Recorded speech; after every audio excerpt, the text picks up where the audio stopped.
quero cumprimentar a todos os nossos professores de escola dominical e coordenadores e os nossos dirigentes com a paz do Senhor. Antes de nós trabalharmos aqui o tema, eu quero dar algumas sugestões. A nossa revista Betel agora vem com, aqui nessa primeira página do tema, com um motivo de oração. Não sei se você já observou aqui embaixo. E o nosso coordenador de EBD, o coordenador geral evangelista irmão João, ele levantou isso comigo sobre os temas que agora estão vindo, e é interessantíssimo. Por exemplo, esse dessa lição 4, o motivo de oração: ore para que a igreja local consiga enfrentar os ataques de Satanás. Por quê? Porque nós vamos trabalhar sobre a tentação de Jesus, ele vencendo a tentação e o tentador. Então o tema de oração com a igreja, muito propício, orar para que a igreja vença os ataques de Satanás. Então todo domingo observe quais são os motivos de oração e levante uma oração. Na hora que você for começar a escola dominical, levante um clamor na igreja sobre o motivo da oração que a revista da escola dominical está pedindo. Também, já com esse motivo de oração, eu queria que você, juntamente com o seu dirigente, fizesse o que nós fizemos aqui na matriz. Nós temos a consagração. Porém, ficou estabelecido de forma fixa, de 8h30 às 8:55, ou seja, 25 minutos, de oração de joelho, pela igreja, pelos trabalhos, as famílias, mas com a participação dos professores da EBD. Então, eu queria que vocês combinassem com seus dirigentes, para vocês terem esse período na consagração, um horário fixo de oração, de 8 às 8h55, e com a sua participação na consagração, na oração. É de suma importância os alunos verem você orando. Você que é líder, que é professor de EBD, que é dirigente da congregação, é de suma importância o rebanho ver isso. Você não vai fazer isso para aparecer. Mas como é casa de oração, é local de orar. A igreja é casa de oração. Então você está ali orando, tá bom? Entramos aqui no tema que eu disse, nós estamos estudando Mateus. A minha sugestão, que eu sempre lembro aqui a vocês, não deixe de pesquisar livros de teologia do Novo Testamento e livros de introdução ao Novo Testamento, que trabalha livro por livro. Eu já dei alguns exemplos aqui, como Meyer Pilman. Os dois livros básicos de Meyer Pilman, um é a Bíblia livro por livro, né? E o outro é Conhecendo as Doutrinas da Bíblia. São os dois livros de Meyer Pilman. Mas tem tantos outros. Eu tenho uma aqui da Sinodal, Síntese Teológica do Novo Testamento, e tantos outros livros que você pode utilizar para discutir sobre muitos temas. Então, vamos lá. Sobre a questão da tentação e do tentador. Abordando primeiro sobre a tentação. Jesus teve o seu início de ministério, após ter sido batizado e ter sido cheio do Espírito Santo, foi conduzido pelo Espírito a um deserto, a um local onde ele, depois de 40 dias de jejum e oração, ele foi tentado pelo tentador. Então, ninguém inicia uma carreira cristã como crente ou um ministério na obra de Deus sem passar por esse momento de preparação como Jesus fez. Eu não vou dizer que você vai jejuar ou que nós vamos jejuar 40 dias, 40 noites, mas há um momento de preparo, há um momento de solidão de você com Deus, há um período de provação.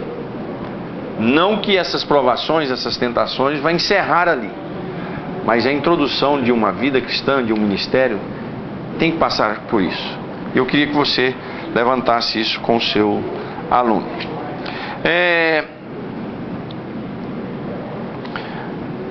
O diabo aproveita de oportunidades para nos tentar. No caso aqui de Jesus, ele viu que Jesus estava carente, fome, solidão, e o diabo se aproxima com 3 propostas para atingir a questão da fome,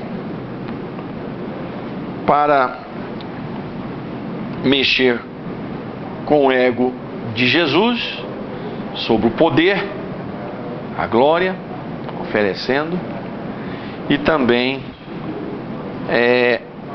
mexendo com a fé de Jesus, desafiando Jesus sobre ele realmente ser filho de Deus e se lançar de um lugar alto para que os anjos o socorressem.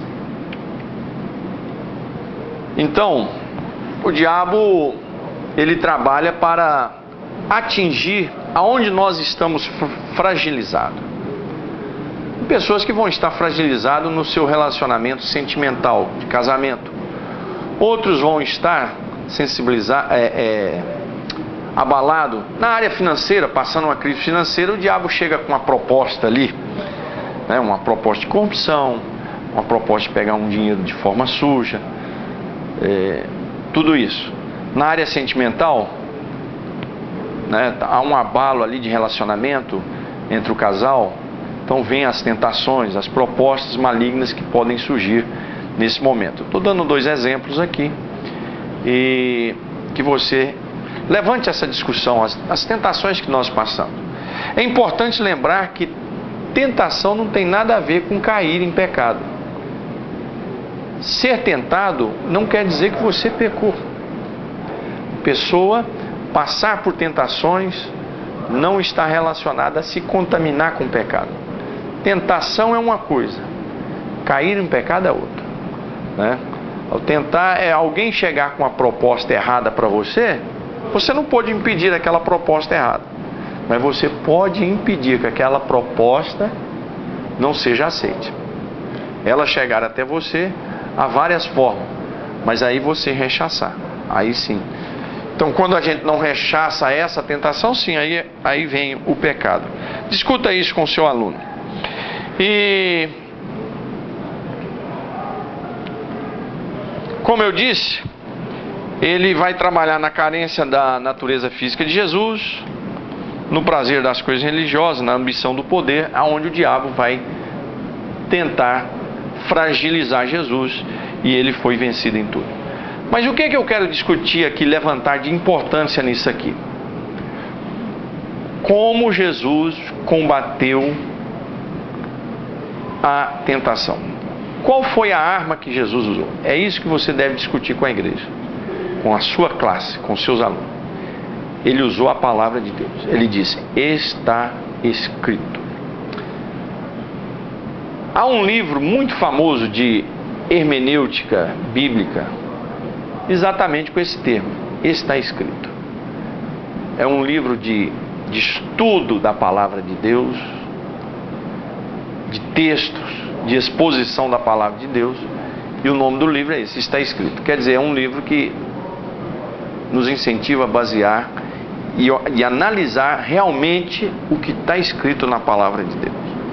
Então, a forma de combatermos o diabo, as tentações, não há outro caminho a não ser utilizando a palavra de Deus. Nas 3 tentações de Jesus, nas 3 propostas que o diabo fez a Jesus, nas 3 ele utilizou a palavra de Deus para responder: está escrito. Só que o diabo, vendo que Jesus utilizava a palavra de Deus, mostrando que estava escrito, para combater o ataque do diabo, o diabo tentou reverter a questão, usando a própria palavra de Deus para levar Jesus a pecar. Então, nós vemos isso, o perigo também que nós podemos correr de usarmos a palavra de Deus de forma errada. As religiões, rebeliões que há nos trabalhos,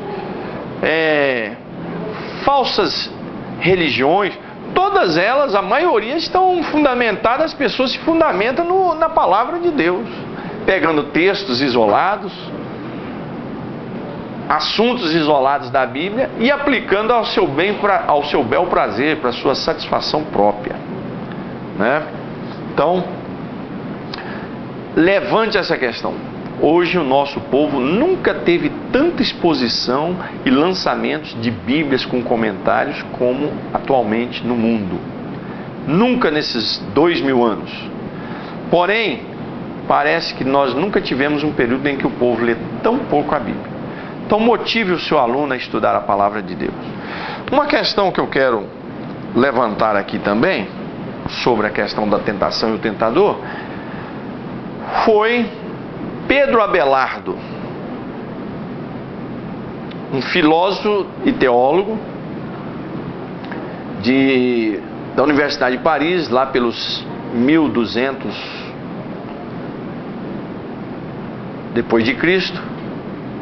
Ele levanta uma questão: nós devemos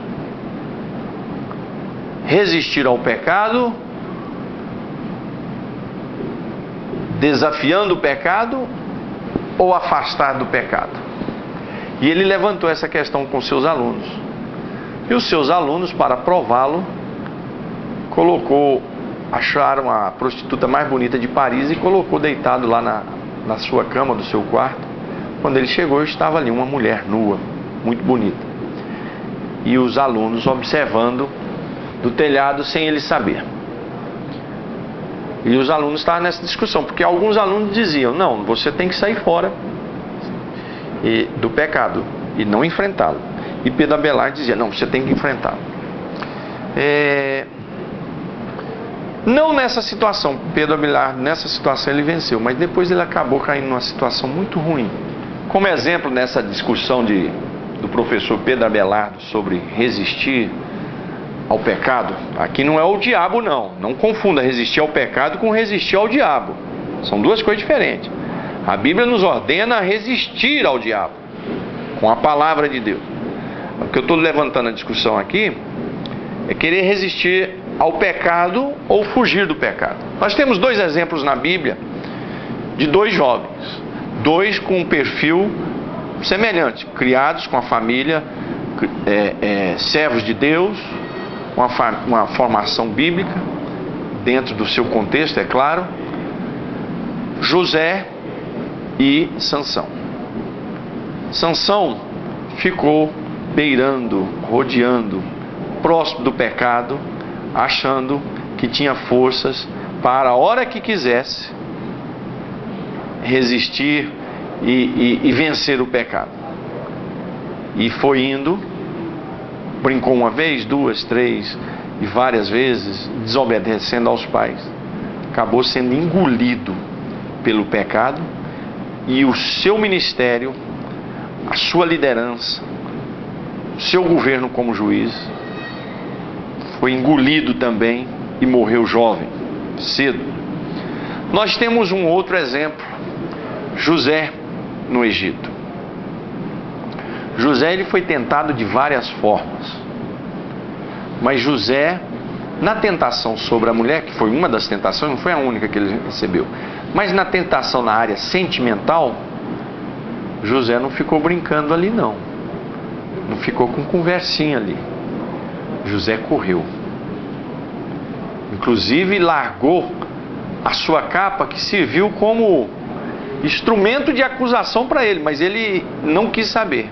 Ele correu do pecado. Esse é um exemplo na área sentimental, mas o pecado nós devemos correr dele em qualquer área.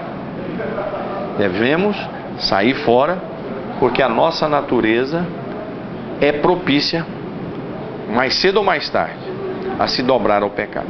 Então, esses dois exemplos são muito ricos nessa questão de ficar próximo ao pecado, porque eu vou vencer, a graça de Deus está comigo e tal, ou sair fora disso.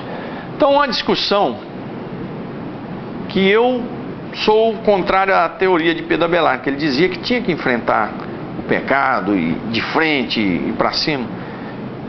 Eu prefiro ficar com aquele texto: afastarmos da aparência do mal. O pecado é algo muito perigoso.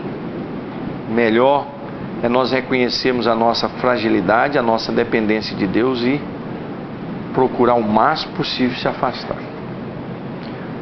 Que são as tentações que vêm. você pode resistir a essas tentações, mas não brinque com o pecado. Pecado não é algo para a gente ficar próximo, não. Seja em qual área for da nossa vida, seja na área sentimental, seja numa área econômica, relacional, seja o que for.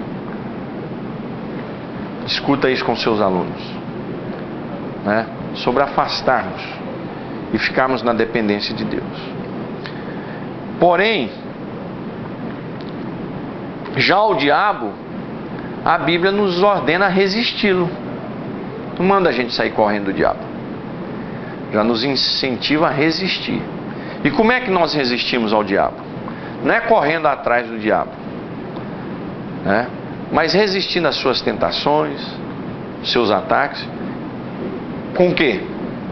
Com o instrumento que Jesus usou. Se Jesus usou a palavra, não é eu e você que vamos usar outro instrumento. O instrumento básico é a palavra de Deus. Então, no meu ponto de vista, nós, nessa lição, devemos levantar essa questão do incentivo à leitura da palavra de Deus como o principal instrumento para a igreja, para eu e você, para nós resistirmos às tentações, ao ataque do diabo.